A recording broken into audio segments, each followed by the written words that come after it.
रात का समय है और बारिश पड़ रही है। एक बुजुर्ग व्यक्ति एक दरवाजा खटखटाता है और जैसे ही वो दरवाजा खटखटाता है, अंदर से एक 25 वर्षीय युवक उसे देखता है। उसे देखते ही उसकी आंखों में आंसू आ जाते हैं और वो उसे पिता कहता है और वो बुजुर्ग व्यक्ति उसे बेटा कहता है। लेकिन बीच में एक औरत आती है और वो आने के बाद दरवाजे का ताला लगा देती है अंदर से और उसे खोलने नहीं देती और वो बुजुर्ग व्यक्ति वहीं पर बेहोश गिर जाता है।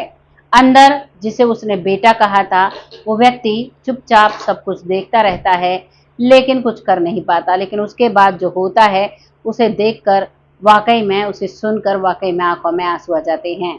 आइए जानते हैं कैसा ऐसा परिवार था, क्या हुआ होगा जो एक बुजुर्ग व्यक्ति को अपने ही बेटे के घर में नहीं आने दिया जाता है। नमस्कार, मैं महक चौधरी। आज की जो सच्ची घटना है वो उत्तर प्रदेश के प्रयागराज के एक छोटे से गांव की है। यहाँ पर एक बहुत ही हंसता खेलता परिवार रहता है। परिवार में पति पत्नी है, उनके 2 बेटे हैं। उनकी कोई बेटी नहीं है और दोनों बेटों को बहुत अच्छे से पढ़ाते लिखाते हैं। बड़ा जो बेटा है उसकी पढ़ा लिखा कर शादी कर दी है और छोटा बेटा है वो कॉलेज में पढ़ता है, मौज मस्ती किया करता है और बहुत आनंद से जी रहा है।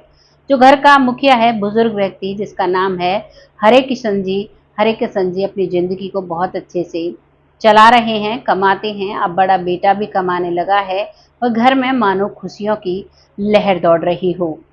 इधर उसकी जो पत्नी है हरे किशन की, वो बीमार रहा करती है और एक दिन उसका देहांत हो जाता है। जैसे ही पत्नी का देहांत होता है, मानो परिवार में दुखों का पहाड़ टूट गया हो। परिवार का देहांत होने के बाद उसकी जो अंतिम समय होता है, जो 10-12 दिन का शोक सभा होती है, वो बस कंप्लीट ही होती है। इतने में ही जो बड़ी बहू होती है, यानी कि जो बड़ा बेटा रवि है, उसकी पत्नी है, वो कहती है कि मुझे ये बुजुर्ग नहीं चाहिए, मुझे इसके साथ नहीं रहना, मुझे इसका खाना मैं नहीं बनाऊंगी। एक जो उस दिन से इतनी सेवा कर रही थी, बड़े बेटे की बहू जब ये बात कहती है तो वो बुजुर्ग व्यक्ति कहता है कि कोई बात नहीं बेटा, तुम आराम से रहो, मैं यहीं रह लेता हूँ। और वो वहीं पर अपने छोटे बेटे के साथ अलग से रहने लगता है। उस समय उसका बड़ा बेटा कुछ भी नहीं कहता है, चुपचाप हर बात को झेल लेता है और वो वहां रहने लगते हैं। धीरे धीरे वक्त निकलता है। अब जो लड़का कॉलेज में पढ़ रहा था, वहां एक अमीर लड़की उससे प्यार करने लगती है। प्यार के वादे होते हैं और वो लड़का कहता है कि मेरे पास ज्यादा कुछ नहीं है, मैं गांव में रहता हूँ, तो तुम मेरे साथ रहकर पश्चाताप करोगी, तुम रहने दो, मुझसे प्यार मत करो, मुझसे शादी मत करो। लेकिन वो लड़की किसी की भी नहीं मानती है। उस लड़की का नाम होता है संतोष। संतोष कहती है कि नहीं, मुझे तुम्हारे साथ रहना है, चाहे उसके लिए कुछ भी करना पड़े। संतोष अपने पिता को बताती है। पिता लड़की के ससुराल आता है, उस घर परिवार को देखता है तो वो समझ जाता है कि मेरी बेटी यहाँ नहीं रह सकती, क्योंकि मैंने अपनी बेटी को बड़े लाड़ और चाव से पाला है, वो यहाँ कैसे रहेगी।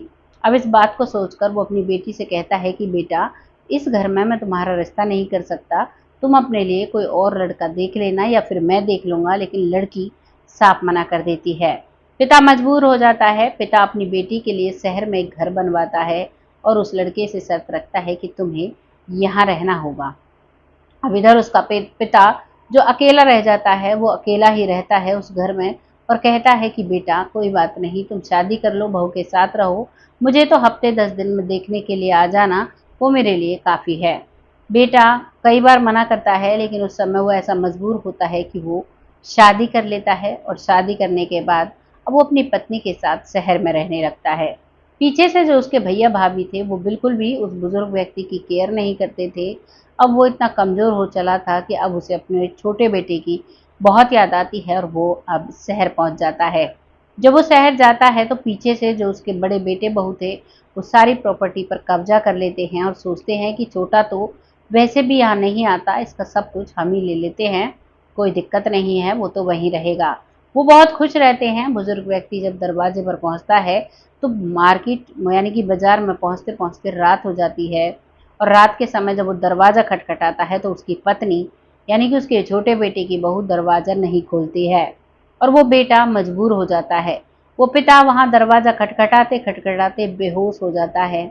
जब उसका बेटा ऊपर से ग्रिल में से झांक कर देखता है कि पिता दरवाजे पर दरवाजे के जो दीवार है उसके सहारे बैठे हुए हैं, उनकी कोई भी आंखें भी कोई मूवमेंट नहीं कर रही हैं, बूंद उसके ऊपर पड़ रही हैं मानो वो बिल्कुल इस दुनिया से जा चुके हों। उस बेटे को गुस्सा आता है, बेटा पत्नी से कहता है कि मुझे दरवाजे की चाबी दो, मुझे अपने पिता को अंदर लेकर आना है। पत्नी कहती है अगर तुम्हारा पिता अंदर आएगा तो मैं यहाँ से चली जाऊंगी और वैसे भी ये सब कुछ मेरा है, तुम्हें ही यहाँ से जाना होगा। बेटा अपनी पत्नी की एक भी बात नहीं सुनता है और वो तकिए के नीचे से चाबी उठाता है और दरवाजे को खोलता है। अपने पिता की हालत देखता है तो उसका पिता बेहोश पड़ा हुआ था। वो उसी समय अपने पिता को रात के 11 बजे हॉस्पिटल लेकर जाता है और वहाँ एडमिट कराता है। वहाँ डॉक्टर ट्रीटमेंट करते हैं, सही वक्त पर उसे हॉस्पिटल पहुँचा दिया गया और वो धीरे-धीरे ठीक होने लगता है। लगभग 15 दिन उसके इलाज में लगते हैं। वो बेटा 15 दिन तक हॉस्पिटल में ही अपने पिता की सेवा करता है। इस दौरान वो महिला यानी कि उस छोटे बेटे की बहू कहती है कि तुम घर आ जाओ, कब तक इस बुढ़े के सेवा में लगे रहोगे? तो वो कहता है कि अपनी जुबान को लगाम दो, वो मेरे पिता हैं, तुम अपने शब्दों पर काबू रखो। आज तक मैंने तुम्हारे पिता का कभी अपमान नहीं किया और तुम्हें भी कोई हक नहीं है मेरे पिता का अपमान करने का, और अब तुम अपने घर में अकेली रहो, मैं अपने पिता के साथ यहीं पर रह लूँगा। वो अपने पिता को लेकर अब हॉस्पिटल से डिस्चार्ज करा एक होटल में जाता है। वहाँ पर वो 2 दिन रहते हैं, लेकिन अब तक उसको सब कुछ समझ आ चुका था कि मैं अगर यहाँ से यहाँ रहूँगा तो मेरे पास तो इतने पैसे भी नहीं हैं और जो बिज़नेस था वो मेरे ससुर का था, वहाँ भी मैं नहीं जा सकता। अब क्या किया जाए? तभी वो बुज़ुर्ग व्यक्ति कहता है कि बेटा तेरी गाँव में ज़मीन जायदाद है, वहाँ चलते हैं, वहाँ पर हम रहेंगे। और वहाँ पर वो दोनों चले जाते हैं। जब घर जाते हैं तो बड़े भैया भाभी बहुत गुस्से में हो जाते हैं और उन्हें ऐसा लगता है कि अब तो ये आ गया, ये प्रॉपर्टी को ले लेगा। लेकिन क्या कर सकते थे, गांव के लोग भी उस छोटे बेटे की ओर में थे और उस बुजुर्ग की ओर में थे, इसीलिए उसका हिस्सा उसे मिल जाता है। और अब वो अपने घर पर अपने पिता की सेवा करने लगता है। लगभग 3 महीने तक वो अपने पिता की सेवा करता है। ना ही उसे अपनी पत्नी की ज़रूरत थी, ना ही भाभी की ज़रूरत थी। खुद ही खाना बनाता और अपने पिता की सेवा करता। बाकी बचे समय में खेतों में काम किया करता और एक प्राइवेट नौकरी उसने पकड़ ली थी। बहुत अच्छे से समय कट रहा था, लेकिन एक दिन जब उसका जो छोटा बेटा है उसकी पत्नी के पास उसका पिता आता है और कहता है कि बेटा तुम्हारा पति कहाँ है? मुझे पता चला है ऑफिस भी तुम ही आती हो, तुम्हारा पति नहीं आता। तो वो सारी बात बताती है तो उसका पिता कहता है कि जो तुमने किया वो बहुत गलत किया है, क्योंकि कल ही तुम्हारे भाई की जो पत्नी है वो मेरे साथ ऐसा करेगी तो तुम्हें कैसा लगेगा। एक पिता ने बहुत अच्छा एग्जाम्पल दिया, अपनी बेटी को समझाया और अब उसकी बेटी भी समझ जाती है और वो दौड़ी दौड़ी आती है गांव में अपने पति से माफ़ी मांगने लगती है। लेकिन उसका पति साफ मना कर देता है, कहता है कि मैं अपने पिता के बगैर नहीं रह सकता, तुम्हें जहाँ रहना है तुम वहाँ रह सकती हो। पति की ये बात सुनकर वो बहुत परेशान होती है और रोने लगती है और बार बार माफ़ी मांगने लगती है और कहती है कि तुम घर चलो, मैं पिताजी की भी सेवा करूंगी और जो मुझसे हुई वो बहुत बड़ी गलती थी। अब तक जो बड़े भैया भाभी थे वो भी समझ चुके थे कि इसका छोटा बेटा बहुत सेवा करता है और हमें भी सेवा करनी चाहिए। वो भी अब कई बार माफ़ी मांग चुके थे। अब वो पिता कहता है कि बेटा तुम्हारे बड़े भैया भाभी मुझे अपने पास रख लेंगे, मैं उनके साथ जीवन काट लूँगा, तुम अपने बिजनेस को देखो और अपने घर पर रहो, ऐसे घर को नहीं बिगाड़ा करते। लेकिन बेटा साफ मना कर देता है और अब वो पिता और बेटा और वो पत्नी अपने घर जाते हैं। शहर में तीनों लोग रहते हैं। वो बात अलग है कि बीच बीच में वो जो पिता है वो कभी बड़े बेटे के पास कभी छोटे बेटे के पास रहने लगता है। ये कहानी यहाँ समाप्त हो जाती है। आज खुशी खुशी वो परिवार रह रहा है, लेकिन ये कहानी एक बहुत अच्छी सीख देकर जाती है। यहाँ पर जो लड़की थी, जब उसके पिता ने उसे एक शिक्षा दी तो उस बेटी ने माना। वो बहुत बड़ी बात है। आजकल की जो समाज की लड़कियां हैं बहुत कम इन बातों को मानती हैं और बहुत कम ऐसे माता पिता हैं जो अपनी बेटी की गलती का एहसास उसे कराते हैं। ज़्यादातर लोगों का कहना होता है कि हमारी बेटी कभी गलत नहीं हो सकती, लेकिन ये संसार है, ऐसा नहीं होता कि हर वक्त सास ससुर ही बेकार होते हैं या फिर हर वक्त बहुएं ही बेकार होती हैं।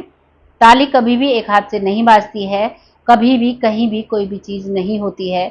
कभी कभी सभी जगह ऐसे हालात हो जाया करते हैं, लेकिन अगर हम समझदारी से काम लें तो वो सभी हालात काबू पाए जा सकते हैं। जैसे कि यहाँ पर उस लड़की के पिता ने एक सीख अपनी बेटी को दी और उस बेटी ने पूरे घर को स्वर्ग बना दिया। जिस बेटी के कारण पूरा घर नर्क बना था, आज उसी बेटी ने घर को स्वर्ग बना रखा है और बहुत अच्छे से जिंदगी काट रही है। आपको ये कहानी कैसी लगी कमेंट सेक्शन में ज़रूर बताइएगा। आप सबके सामने ऐसी कहानी सिर्फ इसलिए लेकर आती हूँ कि आप सब लोग इससे कुछ सीख सकें, कुछ जागरूक हो सकें कि कब किसका समय कब बदल जाए, किसी को कोई पता नहीं होता। बहुत जल्द ऐसी ही किसी सच्ची और अच्छी स्टोरी के साथ आती हूँ। तब तक आप सब खुश रहें, आबाद रहें, अपने परिवार का खासा ख्याल रखें, अपने बच्चों का, अपने माता-पिता का, और जो बुजुर्ग लोग हैं वो अपनी सेहत का खासा ख्याल रखें, क्योंकि वक्त बहुत खराब चल रहा है। अब बीमारियों का मौसम है, बारिश का समय है, तो इसीलिए खान-पान पर अच्छा खासा ध्यान रखें। और जो लोग हमें बहुत अच्छे से सपोर्ट करते हैं, बहुत प्यारे-प्यारे कमेंट करते हैं, उन सब का तहे दिल से धन्यवाद करना चाहूँगी। ऐसे ही अपना सपोर्ट बनाए रखें। तब तक के लिए जय हिंद, जय भारत।